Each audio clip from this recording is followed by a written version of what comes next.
Hey everybody, welcome back to the Pikmin 2 playthrough. We've gotten all of the dungeons done in the perplexing pool, which means I'm not going back there ever again, because I don't feel like finding the last treasures there above ground. That's like an entire day you have to waste, and I don't feel like it. So instead we're doing above ground shenanigans in the Valley of Repos, because we haven't been back here in a while, and this is the only place that kinda sorta feels like a new area. I think it is technically based off of the Forest Naval from Pikmin 1, but it really does seem to have the most unique feeling overworld, so I can kind of sort of pretend that I'm playing a different area. It really is impossible not to think of the Forest of Hope and the Distant Spring when you're playing their corresponding areas in Pikmin 2. So, Well, there is a certain charm to be found in revisiting a familiar area under different conditions. yeah, but Other series really capitalize on that. Like there was Pokemon Black and White 2, and then there's the Yakuza series always has fucking Kamurocho in some state or another. I would think timing has something has everything to do with that. I mean, it could work with a few exceptions, because I mean everybody had an orgasm when Kanto was in Pokemon Generation 2, even though that was the second game. It's less about timing and more about execution, what it means to the game itself. I mean, you could argue timing, but Yakuza does it every goddamn year, so it's not exactly timing, it's what it means to the player when it happens. In a game like Pikmin 2, which is seriously lacking in the new content department, it kind of feels like a major cop-out. yeah, like, because John brought up Pokemon, I do think that's a decent example. Like, in Pokemon, you go back to Kanto after you have already been to Johto and been through and discovered a whole game's worth of stuff there. And not to mention stuff, like, I mean, stuff does change in Pikmin 2 as well, but it's more, not everything changes in Kanto, but some things do, and the things that do change are really interesting. Whereas... It's possible for Kanto to be at night. Another fun example is actually Resident Evil 3. Pretty early on in that game, you actually revisit the police station that you spent the entirety of, like, Resident Evil 2 in.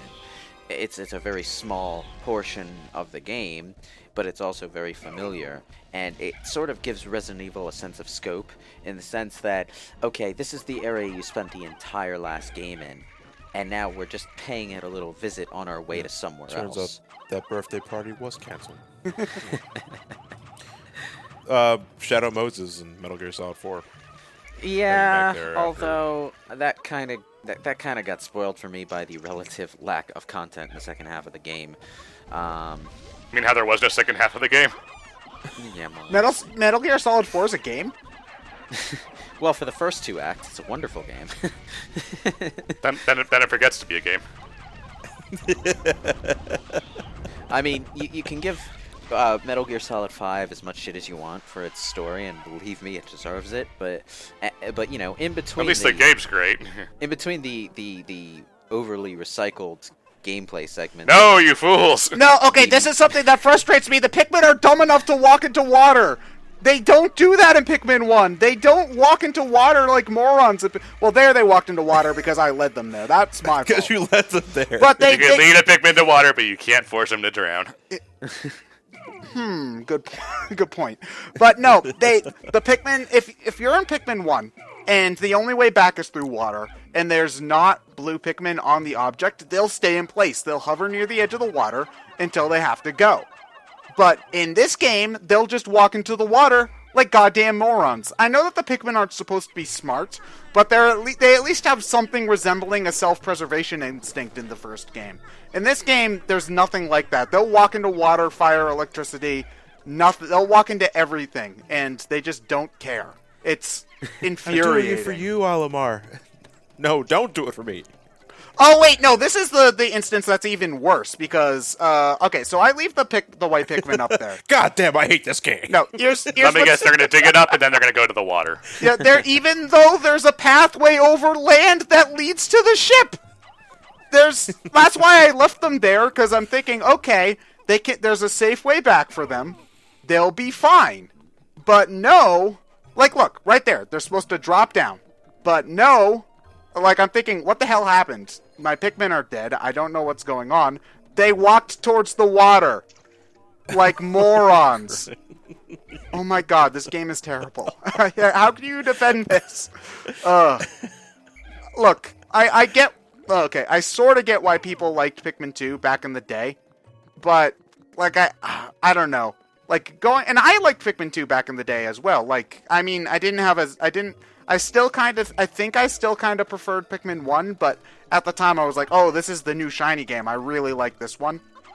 But, like, going back to it now, like, ugh. I'm sorry. I know that people like this game, and I know that they're probably been raging at me the entire time. So, you know, like... 50,000 people unsubscribed. Well, I'm sure it... You see, the thing I hate the most about, and this is just it's a pet peeve of mine when it comes to rationality and defending something you like, is that more often than not, when saying which game is better than this one, they don't defend what they like by talking about the positives. They just go on and on about reciting the negatives of the other one they don't like. Well, that's the the easier thing to do. Like, if we're gonna take the obvious SA1 versus SA2 debate as an example, and I'm sure we're all guilty of this, so, you know, like... At some point we all are, but at some point you also gotta realize that at some point you stopped arguing and you started deflecting.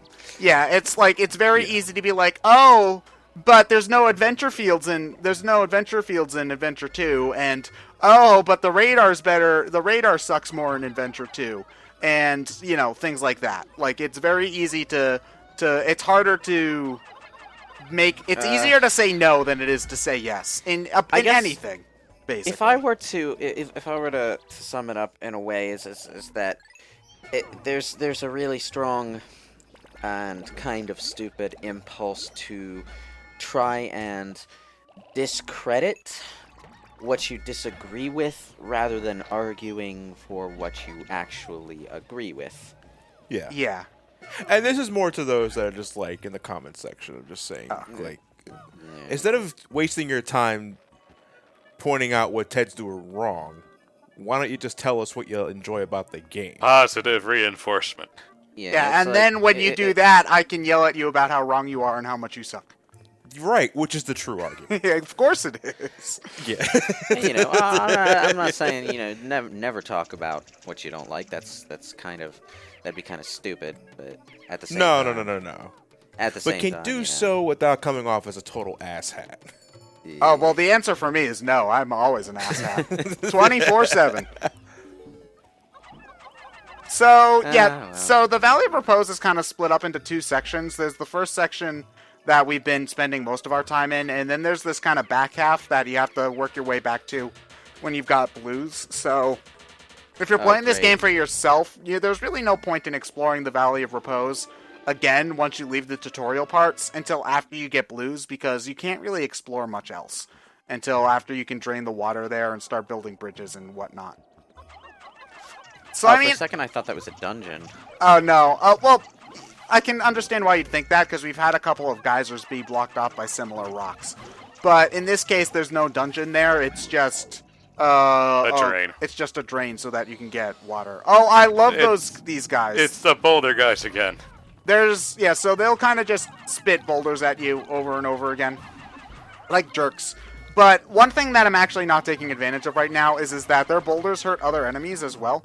So if you get the boulder to hit one of these fiery blowhogs, I don't know if it insta-kills them, because it's been forever since I've done this. Well, rock is super effective against fire. Yeah, that is true. But there's a different variation of the cannon beetle enemies that we find in dungeons, and I pull one of my favorite tricks in the game on those guys. Hitting themselves with their own boulders. Yeah, that's awesome. I love doing that. Oh, I was controlling Louis that entire time? Disgusting. I honestly try to avoid having Louis be in control if at all possible, and that's mostly just a I don't like the character kind of thing. But I do that in Pikmin. I do that in Pikmin 3 as well, where if I am able to, I will try to have my main character be Brittany, because she's my favorite character in the game. Not that I really... She's a huge smartass. Yeah, she's a huge smartass. Not that I dislike any of the characters in Pikmin 3. Charlie's funny, and, well, Alf is kind of boring, so I don't really like him, but I also don't dislike him either. But we can talk more about that when we do get to Pikmin 3 one of these days. I'm not sure which day it will be, but it will be one of them. That's entirely up to you. Oh man, it kind of reminds me of something that I actually couldn't do in Wild Arms 5. I do not like Dean, the main character of that game. He's terrible. I don't like him much. I'd really rather play as any of the other characters, but unlike all the Wild Arms games before 4, you can only play as the protagonist in the field. Oh, so you can't even change your character cosmetically in the field? Yeah, well, in Wild Arms 1 to 3, there was a dungeon exploration tool mechanic where you had to switch between whatever characters you had in order to use specific tools to solve puzzles and stuff. And you'd constantly be switching in dungeons, but whenever you were in a town, you could switch to whichever one you wanted and just walk around as them. It was nice. Did it change dialogue or anything? Because I know in Tales of Symphonia, if you switch to Zelos, was his name? I do think specific NPCs had different dialogue for whatever characters you were playing, but it was a fairly rare thing. Did all the ladies give the hot guy potions for free? Please don't say that.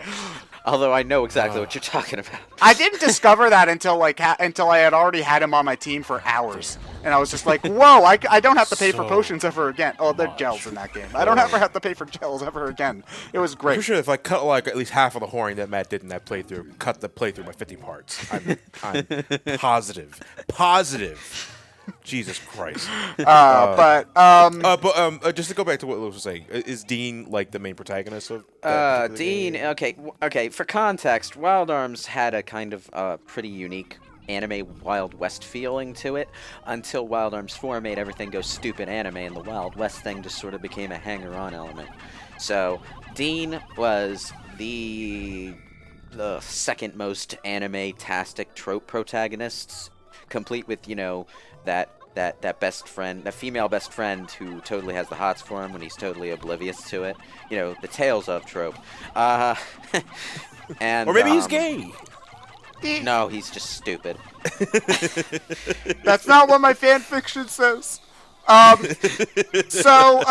question is, wow, I never noticed how much the pellets bounce before. In Wild Arms 4, can you take him out of your battle party, or is he stuck there the entire time? I think you can take him out of the battle party, but I'm not sure. Okay, because I'd say there is nothing worse than a protagonist that you can't stand in an RPG of all things. You probably wouldn't want to play Tales of the Abyss, John.